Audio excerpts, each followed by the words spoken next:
Hi, I'm Weston. I love talking about the Astros, and today I'm recapping Game 26 of the regular season. Astros fall to the Padres 4-3, and I gotta say, nothing makes me more sad than staying up till 1 a.m. just to watch the Astros lose a heartbreaker. Lance McCullers got the start tonight, and he did not have his control. I believe he hit two batters. He walked two. He just didn't look in control. And you can call me a Lance McCullers apologist, and that's probably accurate. In his starts that he's sucked, they've been on the road. And if I'm not mistaken, they've all been outside. Now, I'm not saying maybe he forgot how to pitch outside, and I know that sounds kind of cruel, but I think that is a genuine possibility. He didn't play last year. He was injured. And so I think there's a very real possibility that Lance doesn't remember how to pitch outdoors. I know that sounds stupid, but think about it. He's been pitching indoors in air-conditioned facilities, and he hasn't been pitching with sweaty palms. That's my best idea that I have, because he had the blow-up start against the Diamondbacks, gave up 8 runs, and I think it was the very next start, if I'm not mistaken, that he went 7 no-hit innings. Like, I genuinely believe he just didn't or just doesn't remember how to pitch outside. So I think if he can get that down and start, I don't know, maybe if he did some drills throwing with like a soaked hand, like that he just dipped in a bucket of water. I don't know. That sounds so stupid, and I'm leaving it in because I want you to laugh at my stupidity. He went 5 innings with 4 runs given up. He had 9 base runners, 7 hits, 2 walks. He didn't look like himself, and he only struck out 2 batters. And he also hit 2 batters, so 9 or 11 total base runners, excuse me. He just didn't look in control. Snead came in, and he was Snead. Nothing really else to say about that. Snead is not great. He faced 3 batters, and he gave up a walk, a hit, and a bunt. The bunt was his only out, and that makes me sad.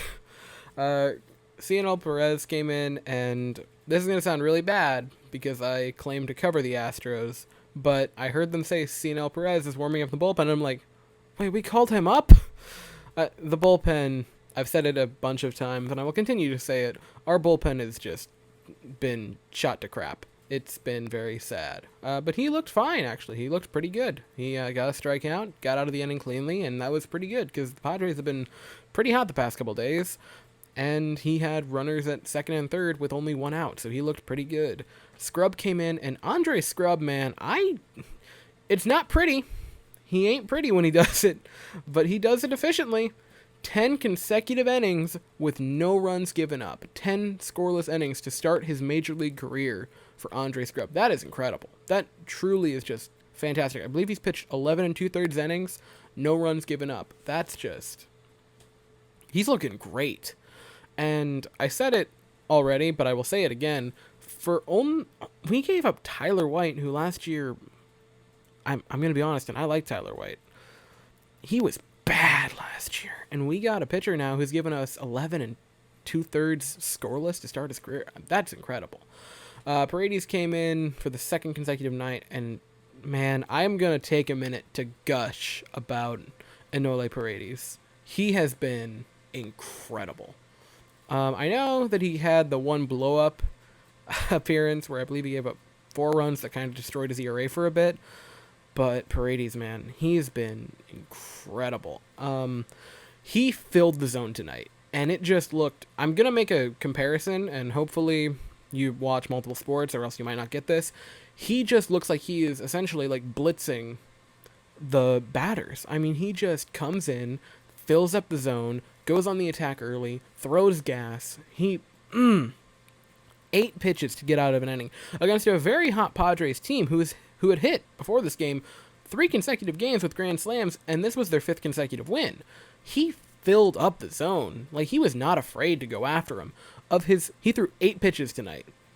He struck out a batter, had a couple of weak ground balls, and he threw 7 strikes out of 8 pitches. Along with that, he also didn't have any velocity decline, and he pitched yesterday. And he's a young pitcher. Like, he also got thrown into a very high leverage situation because at the time, we had just scored in 2 consecutive innings. Was it 2 consecutive innings? It was not my mistake. But I didn't write it's fine, I'm tired. But he has come in 2 consecutive games, both fairly high leverage. They were both, when they got to the ninth, well, yesterday when he got to the ninth was a save situation for Presley. And today was only 1 run behind, and we were starting to heat up on offense. He has been probably the most impressive pitcher on our staff this year. Like, he is not afraid. He is going to challenge you. On the last batter to start the at-bat, he blew a guy up, like, right in on the hands. He is just... Enoli Paredes, man.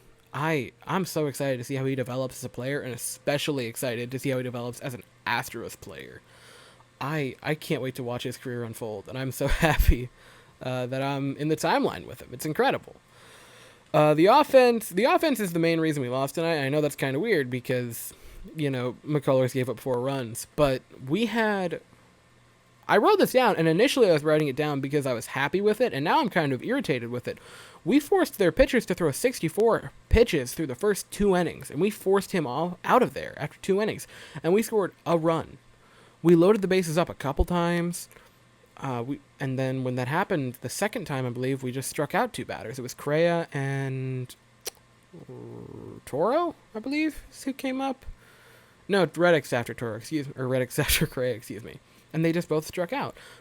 Our offense lost the game, and I say this I'm not mad because we've won 8 straight, and so we can drop a game, which we kind of need to win the next couple because, again, the A's keep on winning. We need to keep on winning and try to keep pace with them.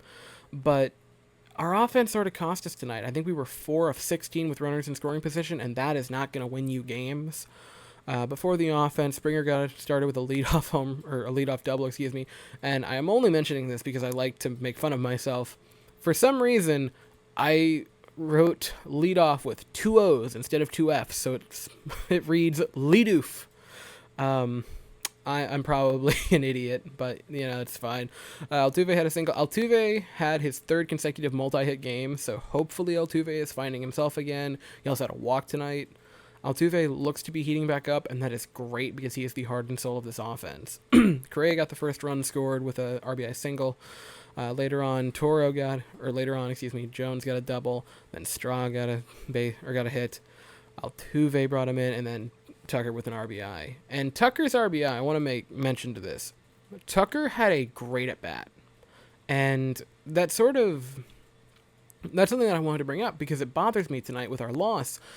We saw the pitches very well. We laid off a bunch of pitches. Like, there were a lot of at-bats that I'd watched that were very quality. But it just felt like we'd have all those quality at-bats, get a runner or 2 on, and then we'd have a really crappy at-bat. And that's got to be tightened up a bit. And it was sort of frustrating to watch because you'd have a batter go up and take 2 close pitches for balls and then strike out. And it was frustrating because they'd get ahead in counts, and then we'd, for lack of a better word, and I know it means a lot coming from me, a person in Florida who doesn't play professional sports, but it would just feel like we'd get ahead in counts or get in good situations to score and then just kind of choke. Another thing that I wanted to mention, because it cost us a little bit of momentum, is we had Stros try to steal a base, and then he got caught stealing. And I gotta ask, I get trying to steal with a lot of our batters. I get that, try to get them in scoring position. I understand it. But Straw is so fast. Why are you trying to steal with Straw? First base is scoring position for Miles Straw. And that bugs me. What also bugs me, and I understand it's because he is a bit of an older manager, but I feel like Dusty Baker is trying to steal too many bases. I think we are 11th right now in stolen base attempts per game, which, sort of middle of the pack. If you look at it in groups of 10, we're middle of the pack, but high middle of the pack. And if you look at last year, a bunch of the teams I believe the bottom 5 teams that tried to steal the most were like the Mariners, the Rangers, the Orioles, the Royals, and like the Tigers. Like, they were bad teams, and it's because stealing bases doesn't make a lot of logistical sense now.